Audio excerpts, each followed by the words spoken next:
In the previous video, we created a form, but the form is empty. We don't have any system or functionality where our user can type something and fill the form. In this video, we are gonna create text boxes so our user can type some data. So let's begin. To create a text box, we have the input tag. So if I write the input tag, by the way, it is an unpaired tag, so it will have the opening and closing tag in a single tag. Now if I save the file, you can see there is a text box where our user can type something like this. Before going forward, let's give a heading to our form. So let's write the h2 tag, and here we write that it is a sign up form. So our form has a heading which is sign up form. And after that, let's write a paragraph tag, and it will have the text user name colon. Save the file. You can see the text username colon. So now the user understands that he has to enter his username in this text box. So by writing the input tag only, we get a text box where user can type something. But there are many kind of input types we have in HTML. By default, it is set to text box. So it has an attribute which is type, and by default the value is text. This means it should be a text box. There are many other types as well. By default it is set to text. So if we don't write anything, still it will render a text box in the web page. But it is a good practice to write the type attribute, as we have another values for this type attribute and we will understand them and work with them. So it is a good practice to write the text value for this type attribute. Then we can give a name to this input.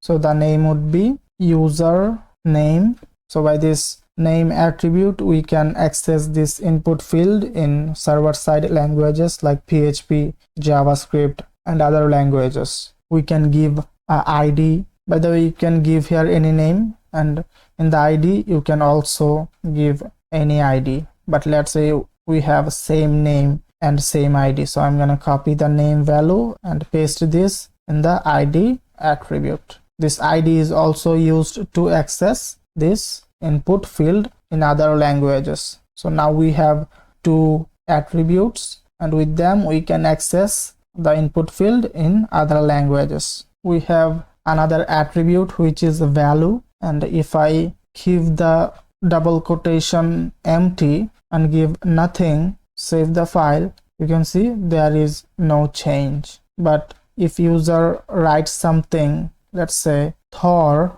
then under the hood this Thor text is set to the value attribute. Let me clear the text. So as you can see that the value attribute has nothing in between the quotation, that's why the text box is empty. But let's say if I write here Thor and save the file, you can see after the page loads, the text box has a text which is Thor. If I write here iron, save the file, you can see after the page loads, the text box has a text which is iron. Now user can delete this or write here a man. Then under the hood, this Iron Man text will be set to the value attribute. Let me clear this so that text box stays empty and user can write his name. We have another attribute which is placeholder. This is very important attribute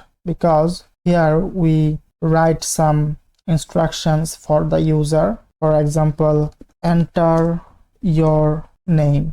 Now if I save the file, you can see there is a gray text in the text box which says enter your name. When user will write his name, the gray text will disappear. So if I clear the text, the gray text is back, but when the user will start writing again, the gray text will be gone. So this is placeholder for user input. We can give another attribute which is min length.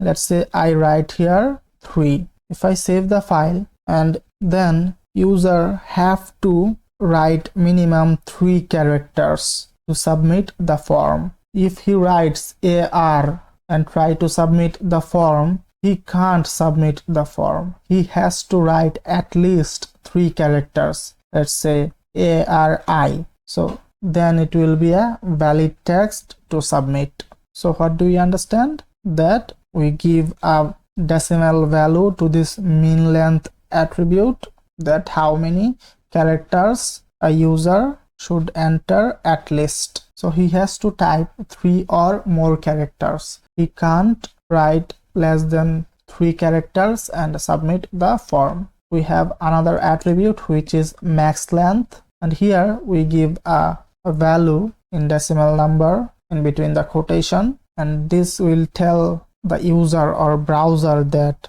this is the maximum characters he should enter. So let's say I write here 6 and save the file. Now if a user comes to this text box and try to write iron then man, so I'm clicking on the A key on the keyboard, but I can't write because here we have 1 character, 2 character, 3, 4, and here is a space, so 5, and this M 6. So user can write 6 characters maximum. Then he will try to write anything in the keyboard, but the browser will not allow him to enter the text in the text box. As you can notice that I am clicking on the A key on my keyboard, but the A is not showing in the text box. But if I clear the M text and the space, now I can write something else. But when it becomes 6, I'm clicking on the S key in my keyboard, but it does not adding the S key after the Y. So we have another attribute which is required. So if you write this attribute, then user has to write something in the form, otherwise he can't submit the form. It is required. If this field is empty, the form won't be submitted. You can see after hovering on the text box, a little title which is please fill out this field. Let me refresh the page. So after refreshing, you can see I have to click on this text box before writing anything. So I want that after refreshing the page, user don't have to click on this text box. It should be in autofocus. So how will I do that? For that we have an attribute which is autofocus. So if I write this attribute and save the file and refresh the page, you can see automatically the text box is in focus. User don't have to click on the text box. He can start writing right away. So refresh the page, the text box is focused. Another thing you can notice that when user writes, browser tries to autocomplete the text box for user like this. You can control that with the attribute autocomplete,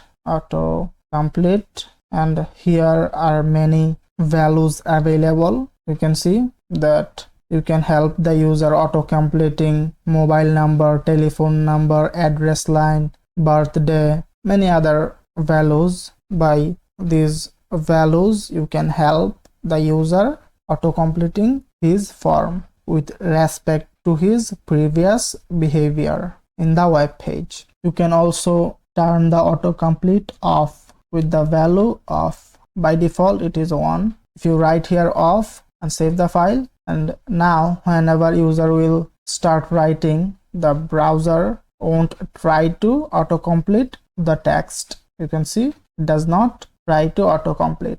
Then we have another attribute which is disabled. In some cases you might want that your user should not able to write in the text box. There might be some use cases. For that you can write the disabled attribute. Now if I save the file, you can see the text box is now in a light gray color, and if I click on the text box, I am not able to write here something. The text box does not get focus, so user won't be able to write anything in the text box. So I hope you understood the input tag and these attributes with respect to the type text.